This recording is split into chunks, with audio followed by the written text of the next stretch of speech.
नमस्कार दोस्तों, बायजूस आईएएस हिंदी में आप सभी का स्वागत है।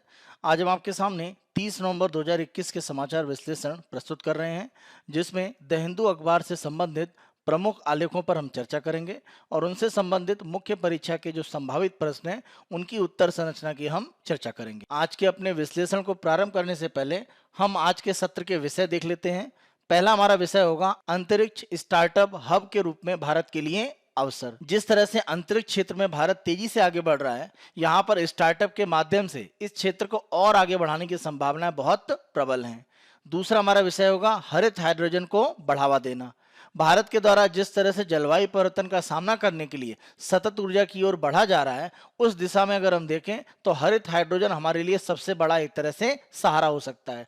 इसी आधार पर हम चर्चा करेंगे। हमारा तीसरा विषय होगा एनएफएचएस 5 के आंकड़ों से पता चलता है कि परिवार नियोजन का बोझ अभी भी महिलाओं पर है। भारत सरकार के द्वारा राष्ट्रीय परिवार स्वास्थ्य सर्वेक्षण 5 के आंकड़े प्रस्तुत किए गए हैं, जिसके माध्यम से ये तथ्य सामने आया है। अगला हमारा विषय होगा क्रिप्टो करेंसी के लिए नियमन प्रतिबंध नहीं, यानी हमें अपने नियम कानून बनाकर क्रिप्टो करेंसी की जो स्थिति है उसको भारत में लागू करना होगा। हम इस पर पूर्णतः प्रतिबंध के लिए अगर विचार कर रहे हैं तो ये एक सही फैसला नहीं होगा। इस आधार पर हमारी चर्चा होगी और हमारा अंतिम विषय होगा भारत ने नए कोविड संस्करण से लड़ने के लिए अफ्रीका को समर्थन की पेशकश की। अंत में संबंधित आलेख की चर्चा के आधार पर हम मुख्य परीक्षा से संबंधित जो प्रश्न होगा उसकी उत्तर संरचना पर चर्चा करेंगे।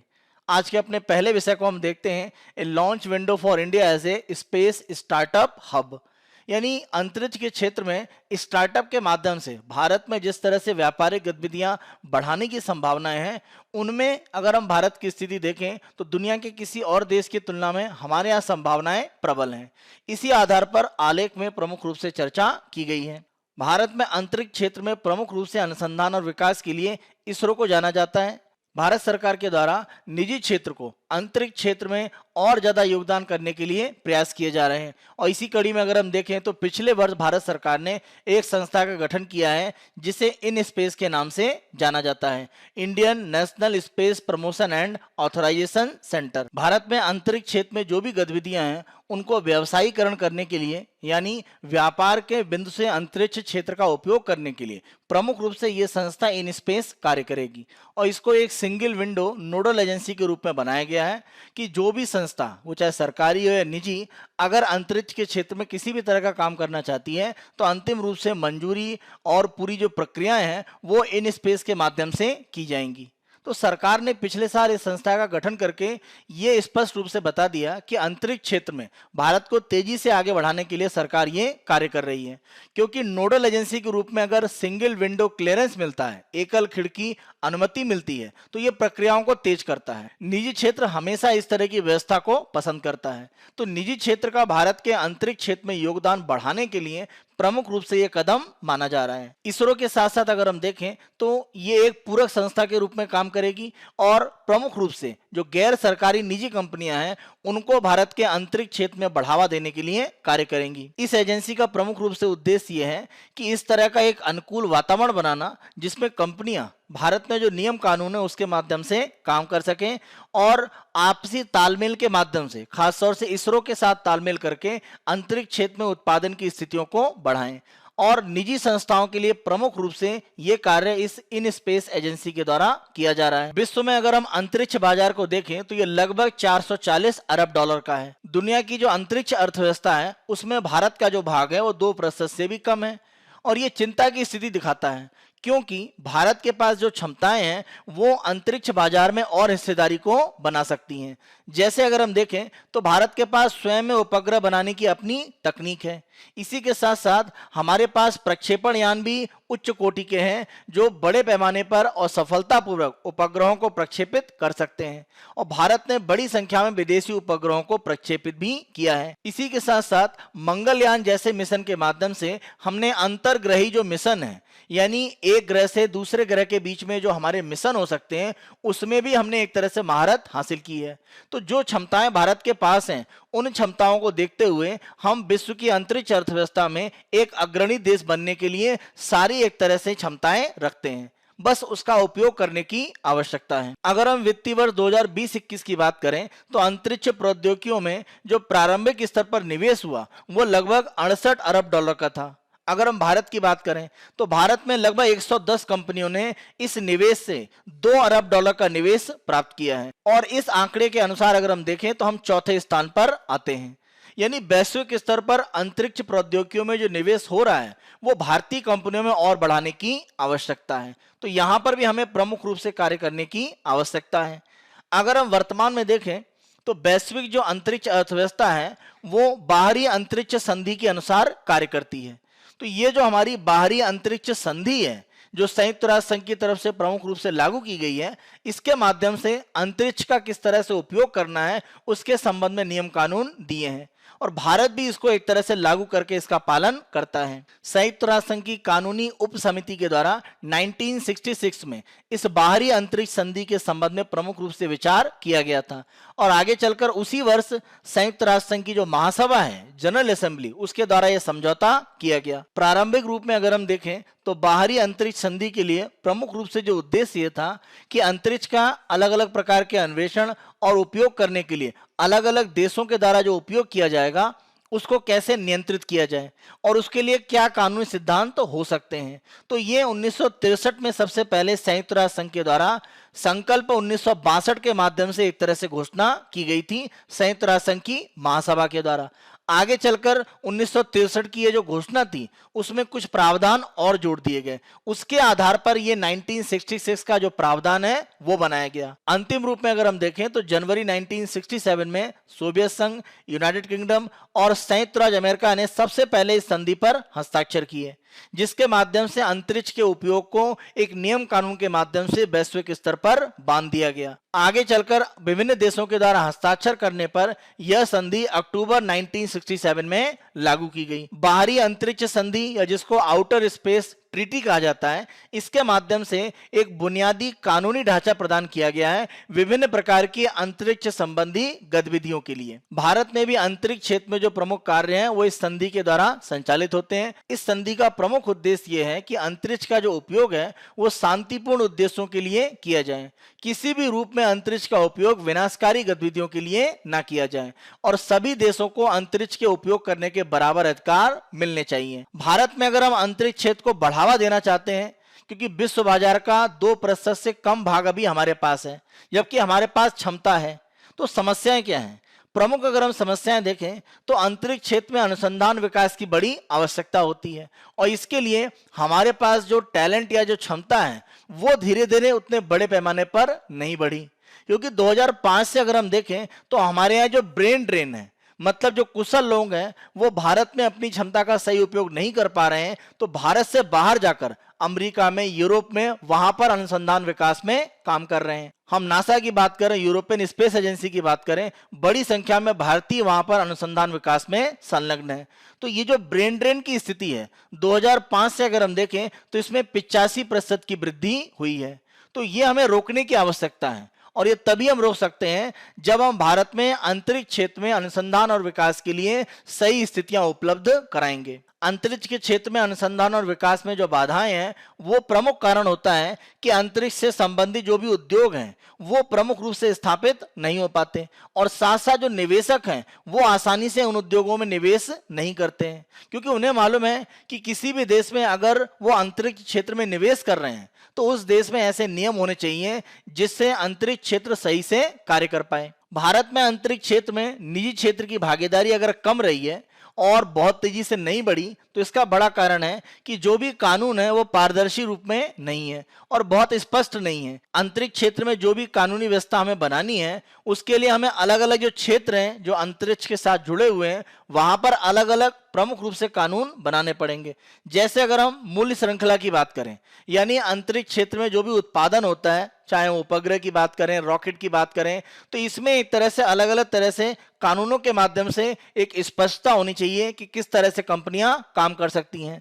और बाहरी अंतरिक्ष में खास तौर से चंद्रमा या अन्य प्रकार के जो खगोलीय पिंड है उनके अध्ययन के संबंध में किस तरह से निजी कंपनियां काम कर सकती हैं वो कानूनी व्यवस्था सही रूप में बनानी पड़ेगी। जब तक ये स्थिति नहीं होगी निजी क्षेत्र में बड़े पैमाने पर अंतरिक्ष क्षेत्र के लिए निवेश आने की संभावनाएं कम है। अंतरिक्ष क्षेत्र में जो भी अनुसंधान किए जाते हैं उनके परिणाम असफलता के रूप में भी हो सकते हैं। मान लीजिए उपग्रह प्रक्षेपण का कोई कार्यक्रम है, अगर वो विफल हो जाता है तो जो भी वहां पर घाटा होगा उसकी क्षतिपूर्ति कैसे की जाएगी। इसीलिए जब भारत में कानूनी व्यवस्था बनाई जाए तो प्रमुख रूप से बीमा और क्षतिपूर्ति के संबंध में स्पष्ट कानून होने चाहिए, क्योंकि अगर कोई दुर्घटना होती है तो कौन सी संस्था उसके लिए उत्तरदायी प्रमुख रूप से होगी जो क्षतिपूर्ति दे सकती है। विकसित देशों के अंतरिक्ष बाजार में प्रमुख रूप से निजी कंपनियां अगर आगे बढ़ रही हैं तो इसका बड़ा कारण है कि जो भी उनको वित्तीय नुकसान हो सकता है, कोई दुर्घटना होती है तो उसका एक सीमा तक जो भुगतान है वो मुआवजे के रूप में होता है। तो ये जोखिम लेने की स्थिति उनकी बढ़ाती है। तो यहाँ पर हमें ध्यान देने की आवश्यकता है कि इस तरह का तंत्र भी होना चाहिए। अंतरिक्ष क्षेत्र में जो भी संस्थाएं काम कर रही हैं उन्हें ऑस्ट्रेलिया के अंतरिक्ष कानून के अंतर्गत 100 मिलियन ऑस्ट्रेलियन डॉलर का एक बीमा रखना आवश्यक है। तो ये जोखिम की स्थिति को एक तरह से मजबूत करता है। वर्तमान में भारत में कई निजी कंपनियां हैं जो विभिन्न प्रकार के उपकरण या फ्रेम को बनाने के लिए काम करती हैं अंतरिक्ष क्षेत्र में, लेकिन उनके पास एक तरह से कार्य करने का ये जो तंत्र है वहां पर वो बाहर से यानी विदेशों से प्राप्त विशेष प्रकार के उपकरण या तकनीक का उपयोग करते हैं और अलग से कोई लाइसेंस अगर मिला होता है उसके आधार पर वो काम करते हैं, यानी स्वदेशी रूप में कोई विकसित तकनीक का वो प्रमुख रूप से उपयोग नहीं करते हैं। तो अगर हम देश में निजी क्षेत्र को अंतरिक्ष में बढ़ाना चाहते हैं तो हमें ध्यान रखना पड़ेगा कि हमारे यहाँ जो मूल्य बने यानी जो वैल्यू ऐड की जाए उत्पादन के लिए वो भारतीय होना चाहिए और स्वतंत्र रूप से उत्पादन की जो स्थिति है वो भारत में निजी कंपनियों में बढ़नी चाहिए। उन्हें बाहरी उपकरण या लाइसेंस लेकर उत्पादन करने की आवश्यकता नहीं है। इसके लिए अनुसंधान विकास को बढ़ाना पड़ेगा। इसी के साथ साथ उनके द्वारा जो अपनी तकनीक बनाई जाएगी उसका वो एक तरह से बौद्धिक संपदा अधिकार भी प्राप्त कर सकते हैं, यानी इंटेलेक्चुअल प्रॉपर्टी राइट। उनके अलावा और कोई उसका उपयोग नहीं कर सकता है। तो इस तरह की स्थिति उनमें होनी चाहिए। आप ध्यान रखें, भारत में अंतरिक्ष क्षेत्र में जो भी निजी क्षेत्र आगे बढ़ा है उसका बड़ा कारण है कि अगर हम पिछले 3 दशक में देखें तो जो भी अंतरिक्ष उत्पादन निजी कंपनियां छोटे स्तर पर करती हैं उसकी सारी की सारी जो आपूर्ति है वो इसरो को की जाती है। तो केवल इसरो ही एक तरह से यहाँ पर सारी खरीदारी प्राप्त करता है अलग अलग कंपनियों से जो भारत में उत्पादन करती हैं।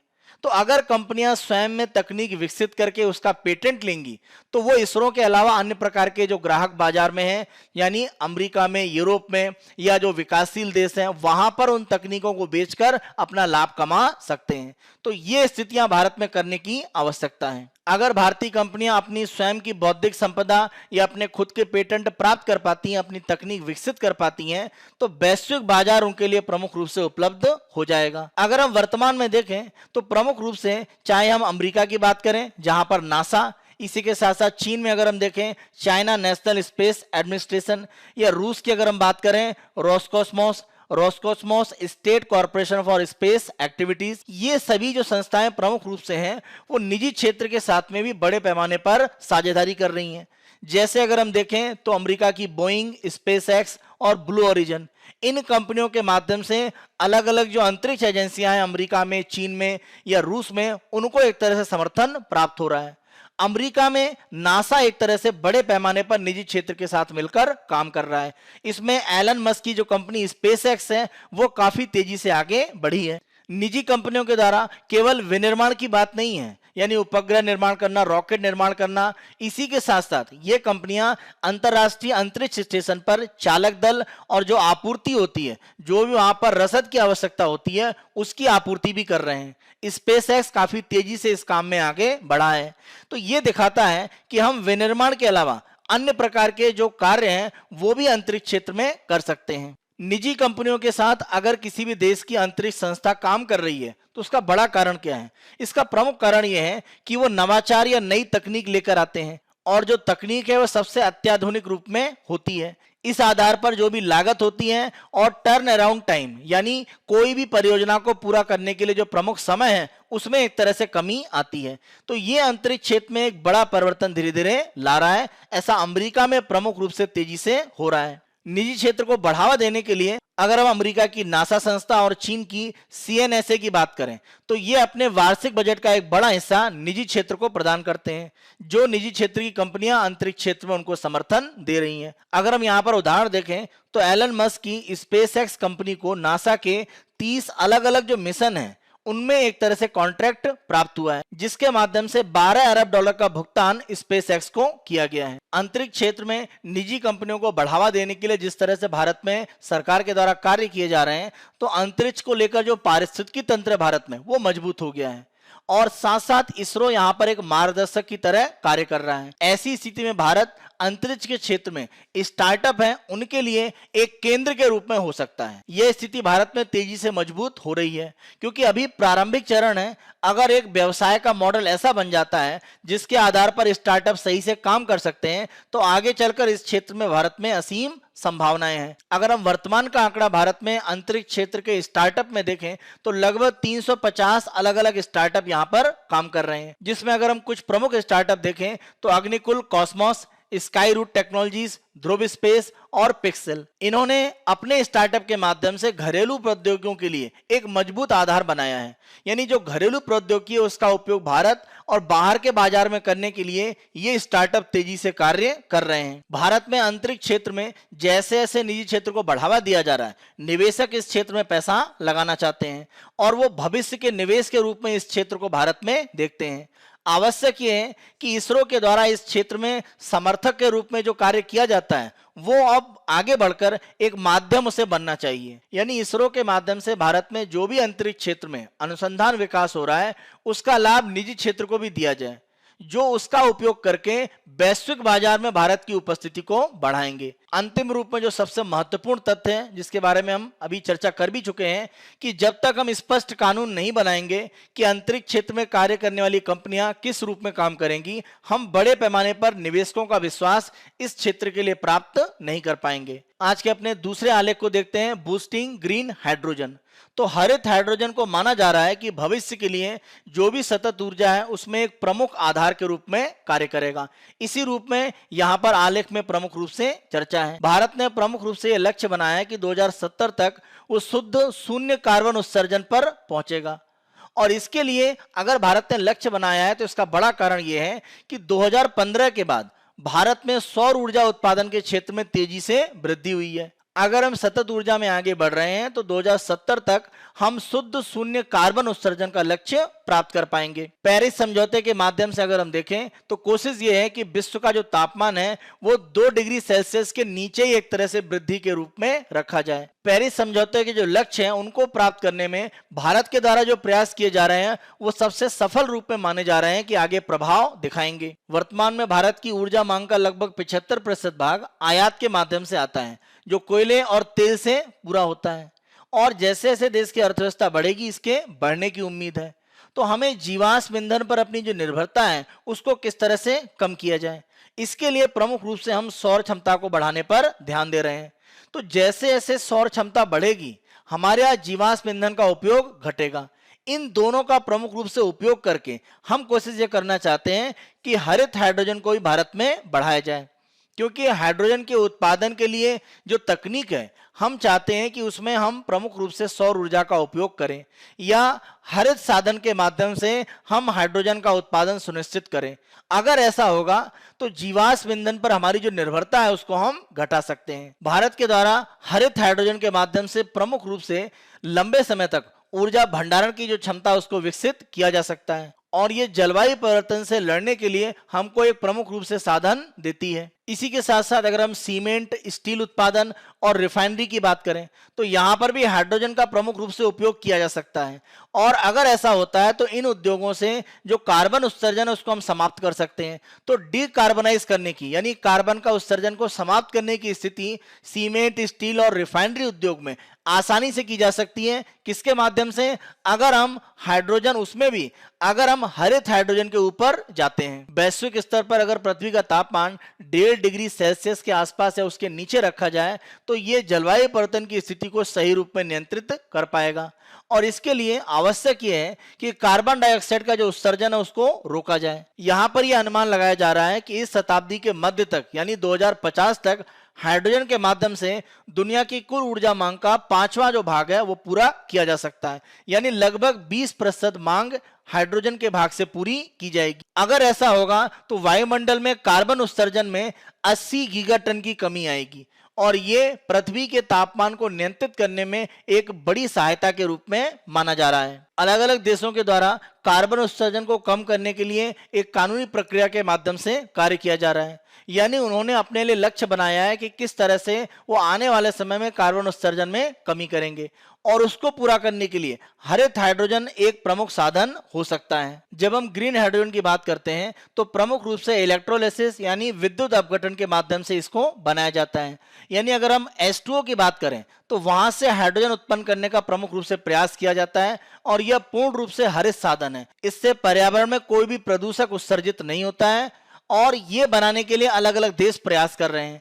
इस प्रक्रिया के लिए बड़े पैमाने पर ऊर्जा की आवश्यकता होती है। अगर हम ग्रीन हाइड्रोजन का उत्पादन करना चाहते हैं तो हमें बड़े पैमाने पर ऊर्जा की आवश्यकता है। वर्तमान में होता यह है कि हाइड्रोजन के उत्पादन के लिए प्रमुख रूप से अगर हम देखें तो कोयला, प्राकृतिक गैस या बायोमीथेन का उपयोग किया जाता है, लेकिन यह वायुमंडल में CO2 उत्सर्जित करते हैं। तो जब भी हाइड्रोजन के उत्पादन में ऐसे किसी ऊर्जा साधन का उपयोग किया जाए जिससे वायुमंडल में CO2 का उत्सर्जन होता है, तो इस प्रकार की जो हाइड्रोजन है उसको ग्रे हाइड्रोजन के नाम से जाना जाता है। एक और प्रक्रिया होती है जिसमें ब्लू हाइड्रोजन बनता है। हम जो भी साधन हाइड्रोजन उत्पादन के लिए उपयोग कर रहे हैं, वो चाहे प्राकृतिक गैस हो या बायोमीथेन हो या बायोमास हो, तो जो भी CO2 का उत्सर्जन हो रहा है उसको एक तरह से कैप्चर किया जाता है, यानी उसको एकत्र किया जाता है, वायुमंडल में उसको उत्सर्जित नहीं किया जाता है। इस प्रकार से बना हुआ हाइड्रोजन ब्लू हाइड्रोजन कहलाता है। तो यहां कोशिश क्या है कि ग्रे हाइड्रोजन और ब्लू हाइड्रोजन दोनों में ही CO2 एक जगह उत्सर्जित हो रहा है, एक जगह इकट्ठा किया जा रहा है, लेकिन ग्रीन हाइड्रोजन में किसी भी तरह का CO2 उत्पादन नहीं है। तो ये प्रक्रिया में सभी देश जाना चाहते हैं, और इसके लिए ऊर्जा की आवश्यकता है। और ऊर्जा के लिए प्रमुख रूप से हम सतत स्रोतों पर जा सकते हैं। जैसे सौर ऊर्जा की बात करें तो इसीलिए भारत में जो सौर ऊर्जा का बढ़ता हुआ स्तर है, उसके आधार पर हम भारत में जो ग्रे हाइड्रोजन है उसको ग्रीन हाइड्रोजन में तेजी से बदल सकते हैं। हाइड्रोजन को प्रमुख रूप से परिवहन में उपयोग कर सकते हैं, रसायन उद्योग में उपयोग कर सकते हैं, ऊर्जा और भंडारण के लिए उपयोग किया जा सकता है आगे चलकर उसका उपयोग करने के लिए, और साथ साथ तरल रूप में बनाकर इसको निर्यात भी आगे किया जा सकता है। हरित हाइड्रोजन को बढ़ावा देने के लिए जो भी हमारा निवेश हो रहा है उसका जो 70% भाग है वो हमें अक्षय ऊर्जा में निवेश करना पड़ेगा, जिससे कि जो हाइड्रोजन उत्पादन हो वहां पर जो ऊर्जा का उपयोग हो तो किसी भी तरह का कार्बन डाइऑक्साइड या ऐसा उत्सर्जन ना हो जो पर्यावरण को नुकसान पहुंचाए। भारत में अगर हम देखें तो सौर ऊर्जा के क्षेत्र में बड़ा काम हुआ है, और लगभग 1 दशक से भी कम समय में हमने अपनी सौर ऊर्जा क्षमता को 3000 गुना बढ़ा दिया है। और अगर सौर ऊर्जा की लागत देखें तो वो भी काफी कम हो गई है। यानी अगर हम प्रति किलोवाट घंटा बिजली की बात करें जो सौर ऊर्जा से उत्पादित हो रही है तो उसकी लागत तो केवल 2 रुपए। ऐसी स्थिति में हम हाइड्रोजन उत्पादन के लिए एक सस्ती जो विद्युत है वो उपलब्ध करा सकते हैं सौर ऊर्जा से। ये भारत में हरित हाइड्रोजन के उत्पादन के लिए सही प्रक्रियाओं को आगे बढ़ाएगा। हरित हाइड्रोजन का उपयोग करके हम कार्बन उत्सर्जन में तो कमी लाएंगे ही, साथ साथ उस प्रौद्योगिकी का उपयोग करके भंडारण, परिवहन, वितरण, बुनियादी ढांचा जैसे बंदरगाह, ईंधन भरने वाले स्टेशन और अलग अलग जो बिजली और गैस के ग्रिड हैं उन पर एक तरह से उत्पादन की प्रक्रियाओं को बढ़ा सकते हैं। इस आधार पर हाइड्रोजन का जब हम अलग अलग उपयोग करते हैं तो ये हमारे आयात के बिल को घटाएगा, क्योंकि हम बात करें तो हम ऊर्जा के लिए प्रमुख रूप से बड़े पैमाने पर कच्चे तेल का आयात करते हैं। तो हरित हाइड्रोजन के उत्पादन की प्रक्रियाओं को अगर हम सौर ऊर्जा के आधार पर लाते हैं तो इसके आधार पर भारत में एक तरह से अलग अलग जो क्षेत्र है अर्थव्यवस्था के, परिवहन की बात करें या ऊर्जा भंडारण की, वहां पर हम सतत रूप में एक तरह से कार्य कर पाएंगे, क्योंकि हरित हाइड्रोजन का उपयोग हम बढ़ा देंगे। भारत में हरित हाइड्रोजन के उपयोग के लिए चरणबद्ध तरीके से हमें कार्य करना पड़ेगा। कुछ ऐसे क्षेत्र हैं जिन्हें हमें सबसे पहले हरित हाइड्रोजन का उपयोग करने के लिए अनिवार्य करना पड़ेगा, जैसे अलग अलग रिफाइनरी, उर्वरक उत्पादन केंद्र या प्राकृतिक गैस उत्पादन करने वाले क्षेत्र हैं उन्हें। मध्यम अवधि में अगर हम देखें तो स्टील उत्पादन, सीमेंट उत्पादन और जो सड़क परिवहन है वहां पर प्रमुख रूप से हमें हरित हाइड्रोजन को अनिवार्य करना पड़ेगा। अंतिम रूप में अगर हम देखें भारी वाहन जैसे ट्रक की अगर हम बात करें तो वहां पर हरित हाइड्रोजन के उपयोग को बढ़ावा देने के लिए राज्य और केंद्र सरकार को प्रोत्साहन देने की आवश्यकता है। लंबे समय में हरित हाइड्रोजन के उपयोग हम नौवहन, विमानन क्षेत्र में ऊर्जा भंडारण और बिजली आपूर्ति के लिए अनिवार्य रूप में कर सकते हैं। अगर हम समयबद्ध और चरणबद्ध तरीके से हरित हाइड्रोजन के उत्पादन को बढ़ाएंगे तो प्रमुख रूप से निजी क्षेत्र का जो निवेश है उस क्षेत्र में बढ़ेगा और सरकार की तरफ से भी जो मदद है नीति के माध्यम से और आर्थिक संसाधन के माध्यम से अगर वो मिलती रहेगी तो इस क्षेत्र में हरित हाइड्रोजन उत्पादन में निजी क्षेत्र भी बढ़ चढ़कर भाग लेगा। वर्तमान में अगर हम भारत में देखें तो ग्रे हाइड्रोजन जहां पर उत्पादन करने में कार्बन डाइऑक्साइड का उत्सर्जन होता है वो लगभग 6 मिलियन टन प्रति वर्ष है और वैश्विक जो वार्षिक उत्पादन होता है उसका ये लगभग 8.5% है। भारत इसको हरित हाइड्रोजन में बदलना चाहता है। इसी के साथ साथ अमोनिया का जो आयात किया जाता है वो भी कम हो जाएगा क्योंकि अमोनिया का आयात करके उसका उपयोग भी हाइड्रोजन के उत्पादन में किया जाता है। लक्ष्य भारत का यही है कि इस दशक के अंत तक यानी अगर हम 2030 तक की बात करें तो प्रतिवर्ष 4 से 6 मिलियन टन हरित हाइड्रोजन का उत्पादन सुनिश्चित किया जाए। इसमें से कम हम 2 मिलियन टन प्रतिवर्ष निर्यात करने के लिए भी उद्देश्य रख रहे हैं। भारत सरकार की तरफ से जो राष्ट्रीय हाइड्रोजन मिशन प्रारंभ किया गया है उसके अंतर्गत प्रमुख रूप से अगर हम देखें तो मथुरा और पानीपत की जो रिफाइनरी है वहां पर ग्रीन हाइड्रोजन उत्पादन करने के लिए वैश्विक स्तर पर टेंडर मांगे गए हैं जिससे कि यहां पर हरित हाइड्रोजन उत्पादन की प्रक्रियाओं को शुरू किया जा सके। वैश्विक स्तर पर 30 से अधिक देश हैं जो हाइड्रोजन उत्पादन की लगभग रास्ते पर चल चुके हैं और मूल्य श्रृंखला में हाइड्रोजन को अलग अलग तरीके से उपयोग करने की जो स्थिति है उसमें 200 से अधिक परियोजनाएं वैश्विक स्तर पर संचालित हो रही हैं। ये सभी परियोजनाएं अगर सफल होती हैं तो 2030 तक कुल मिलाकर लगभग 300 अरब डॉलर का जो निवेश है वो यहां पर हो सकता है। हाइड्रोजन काउंसिल संस्था का यह मानना है कि दुनिया भर में जो सरकारें हैं उन्होंने अपनी तरफ से वित्तीय मदद देकर हाइड्रोजन के हरित रूप में उत्पादन के लिए लगभग 70 अरब डॉलर का एक वादा किया है। तो ये स्थिति दिखाती है कि सरकारें अगर निवेश करती हैं तो निजी क्षेत्र का निवेश भी आकर हरित हाइड्रोजन उत्पादन की प्रक्रियाओं को बढ़ाएगा। वर्तमान में भारत के लिए अवसर है कि वो सस्ती सौर ऊर्जा का उत्पादन करके और निवेश के विभिन्न साधनों को प्राप्त करके विश्व में हरित हाइड्रोजन उत्पादन में एक अग्रणी देश के रूप में उभर सकता है। हम अपने अगले आलेख पर आते हैं और ये राष्ट्रीय परिवार स्वास्थ्य सर्वेक्षण 5 के जो आंकड़े हैं उसी के संबंध में है। हम लगातार इन आंकड़ों की चर्चा अलग अलग विश्लेषण में करते आ रहे हैं क्योंकि ये आंकड़े काफी विस्तृत रूप में जारी किए जाते हैं। आज अगर हम चर्चा देखें तो प्रमुख रूप से ये कहा जा रहा है कि भारत में परिवार नियोजन की जो स्थितियां हैं उसमें अभी भी जो उत्तरदायित्व है वो महिलाओं के ऊपर ज्यादा है बजाय पुरुषों के ऊपर। और आप ध्यान रखें कि हमारे यहाँ परिवार नियोजन के जो आंकड़े हैं वो काफी सकारात्मक हैं क्योंकि जब हम बात करते हैं टोटल फर्टिलिटी रेट यानी जब हम बात करते हैं टीएफआर की तो ये एक तरह से हम देखें तो हम इसको 2.0 पर लाने में सफल हुए हैं। ये आंकड़ा प्रमुख रूप से दिखाता है कि भारत में जनसंख्या की जो स्थिति है उसको नियंत्रण करने में काफी हद तक हमें सफलता मिली है। भारत में जनसंख्या नियंत्रण करने में हमें जो सफलता मिली है वो राष्ट्रीय परिवार स्वास्थ्य सर्वेक्षण के जो आंकड़े हैं वो स्पष्ट रूप से बताते हैं। इस सर्वेक्षण के माध्यम से प्रमुख रूप से एक तथ्य सामने आया है कि पुरुषों की तुलना में महिलाएं गर्भधारण से बचने के लिए नसबंदी जैसे उपाय हैं उनका ज्यादा उपयोग कर रही हैं। यानी परिवार नियोजन में पुरुषों की तुलना में महिलाओं का योगदान ज्यादा है। इसी तरह से अगर हम महिलाओं के द्वारा नसबंदी की स्थिति देखें तो ग्रामीण क्षेत्र में शहरी क्षेत्र की तुलना में ज्यादा है। यानी जागरूकता के लिए सरकार के द्वारा जो प्रयास किए गए हैं उनकी सफलता शहरी और ग्रामीण क्षेत्रों में काफी ज्यादा रही है। अगर हम महिलाओं में नसबंदी के आंकड़ों की तुलना करके देखें तो जो चौथे सर्वेक्षण के आंकड़े हैं वहां पर यह आंकड़ा 36% था और यह अब बढ़कर 37.9% हुआ है। यानी महिलाओं में परिवार नियोजन को लेकर जो जागरूकता है वो बढ़ी है। भारत में अगर हम 36 राज्य और केंद्र शासित प्रदेश को सम्मिलित रूप में देखें तो यहां पर 19 ऐसे हैं जहां पर महिला नसबंदी में वृद्धि हुई है और 11 ऐसे राज्य और केंद्र शासित प्रदेश हैं जहां पर यह वृद्धि 5% से ज्यादा है। यानी सरकार के द्वारा परिवार नियोजन की स्थितियों को संभालने के लिए जो प्रयास किए गए हैं उसमें महिलाओं की भागीदारी तेजी से बढ़ी है। पुरुषों का योगदान उतना बड़े पैमाने पर नहीं है, ये एक चिंता की स्थिति मानी गई है। भारत में जब हम परिवार नियोजन की बात करते हैं तो ये एक तरह का मिथक है या कह सकते हैं ऐसा भ्रम फैलाया गया है कि इसके लिए महिलाओं पर पूर्ण रूप से भार है, पुरुष उसके लिए उत्तरदायी नहीं है या उनकी जिम्मेदारी नहीं है। इस तरह का जो मिथक है वो अभी भी बना हुआ है। तो यहाँ पर सर्वेक्षण में स्पष्ट रूप से कहा गया है कि ये जो मिथक है इसे तोड़ने की आवश्यकता है। यानी पुरुषों को भी परिवार नियोजन की जो स्थितियां हैं उसमें बढ़ चढ़कर भाग लेने की स्थिति में आना पड़ेगा, तभी हमारे यहाँ जनसंख्या नियंत्रण की जो स्थितियां हैं उसको और सकारात्मक रूप में हम आगे बढ़ा सकते हैं। इस सर्वेक्षण में स्पष्ट रूप से कहा गया है कि महिलाओं की तुलना में अगर हम पुरुषों की बात करें तो परिवार नियोजन के तरीकों में अगर पुरुष नसबंदी कराते हैं तो माना जाता है कि यह सुरक्षित, तीव्र और एक तरह से आसान माध्यम है। लेकिन इस तरह का भ्रम फैलाया गया है या कह सकते हैं दुष्प्रचार है कि अगर पुरुष नसबंदी कराते हैं तो उनके कार्य करने की क्षमता पर उसका प्रभाव पड़ता है, आर्थिक रूप में उनको नुकसान हो सकता है भविष्य में कार्य करने के लिए। तो ये सारे जो मिथक हैं जब तक नहीं तोड़े जाएंगे तब तक महिलाओं के साथ साथ पुरुषों की जो भागीदारी है वो परिवार नियोजन में नहीं बढ़ सकती है। तो यहाँ पर सर्वेक्षण में प्रमुख रूप से इस तरह के जो भ्रम है या दुष्प्रचार है उनको कहीं ना कहीं ध्यान देने की आवश्यकता है, तभी परिवार नियोजन पर हम पुरुष और महिलाओं के संयुक्त रूप में जो प्रयास है उसके परिणाम देख पाएंगे। हम अपनी अगली न्यूज को देखते हैं, रेगुलेशन नॉट बैन।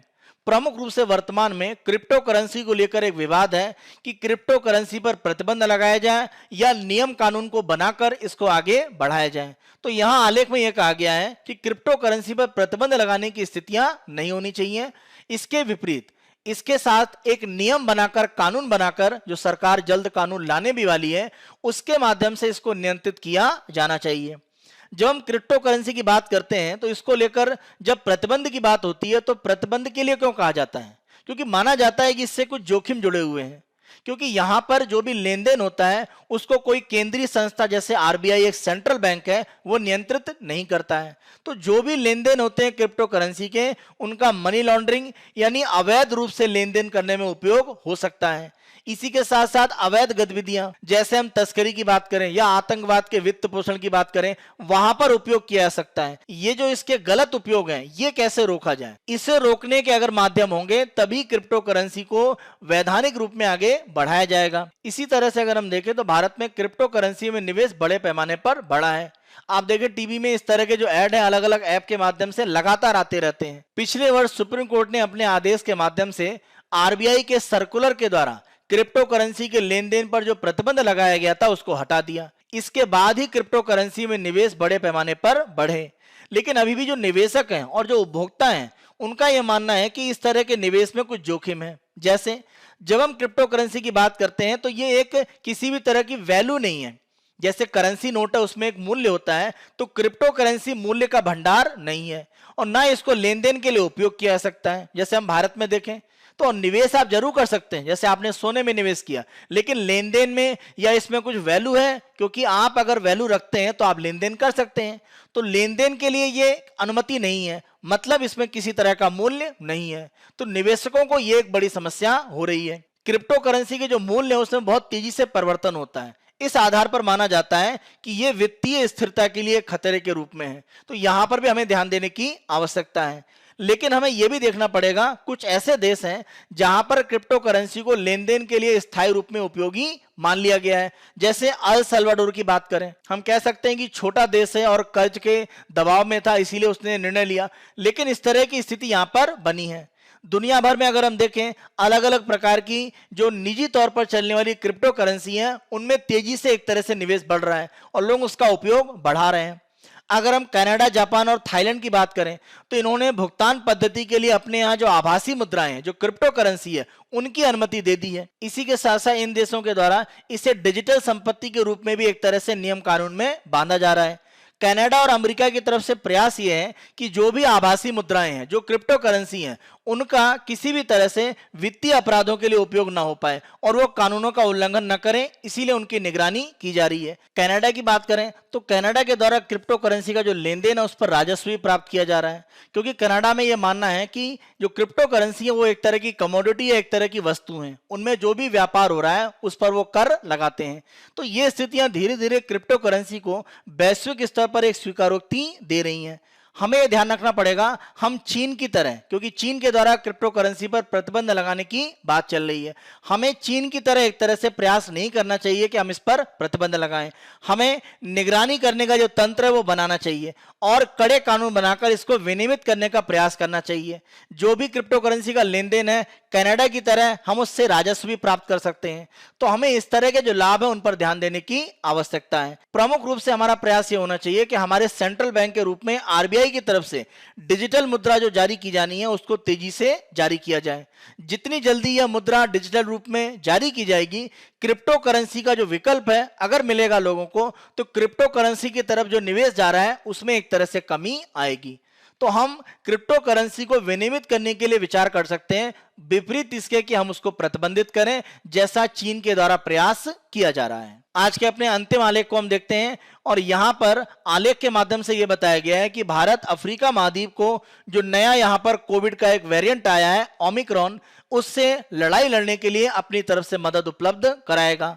प्रमुख रूप से अगर आप देखें इस मैप को ध्यान से, तो वैश्विक स्तर पर अलग अलग देशों में कोविड की जो वैक्सीन वहां पर लोगों को दी गई है उसका आंकड़ा प्रमुख रूप से अफ्रीका की स्थिति को काफी खराब दिखाता है। आंकड़े में यह बताया गया है कि कम से कम किसी व्यक्ति को एक कोविड वैक्सीन की डोज लग चुकी है।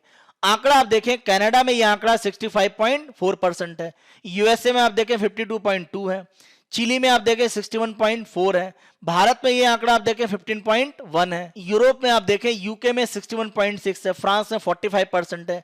तो ये स्थिति दिखा रही है कि अफ्रीका महाद्वीप अगर आप देखें, अगर आप इस कलर को देखें तो ये कलर 5 से 10% की स्थिति को दिखा रहा है, यानी 10% से भी कम है।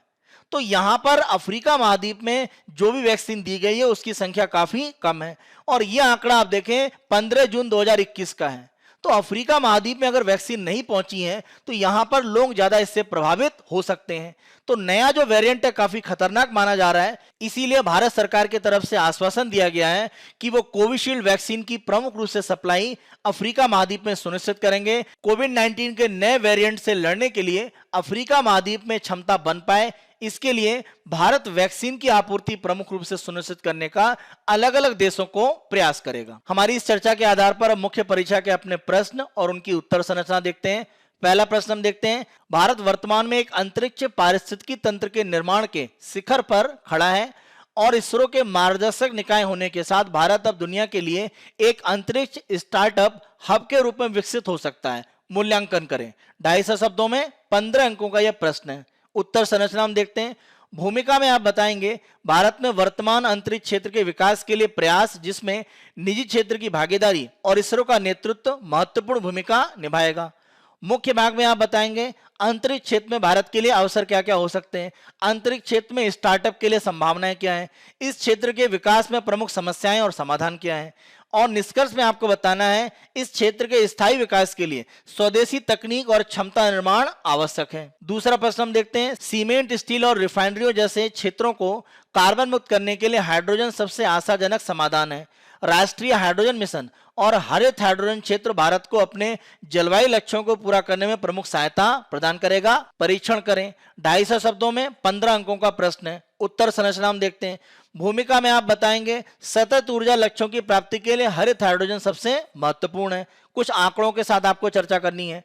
मुख्य भाग में आप बताएंगे भारत में वर्तमान ऊर्जा उपयोग क्षमता, हरित हाइड्रोजन की आवश्यकता, राष्ट्रीय हाइड्रोजन मिशन द्वारा इस दिशा में जो सरकारी प्रयास हैं वो क्या किए जा रहे हैं। जैसे हमने मथुरा रिफाइनरी का एक उदाहरण देखा कि वहां पर हरित हाइड्रोजन का उत्पादन जल्द प्रारंभ किया जाएगा। निष्कर्ष में आप बताएंगे भारत 2070 तक शुद्ध शून्य कार्बन उत्सर्जन का लक्ष्य प्राप्त करने में हरित हाइड्रोजन सबसे महत्वपूर्ण भूमिका निभाएगा। ये हमारा 30 नवंबर 2021 का समाचार विश्लेषण था। आने वाले दिनों में अन्य दिनों के समाचार विश्लेषण हम आपको इसी तरह से उपलब्ध कराते रहेंगे। बायजूस आईएएस हिंदी को आप बहुत अधिक पसंद कर रहे हैं। अधिक से अधिक संख्या में लाइक, शेयर और सब्सक्राइब करना ना भूलें। धन्यवाद।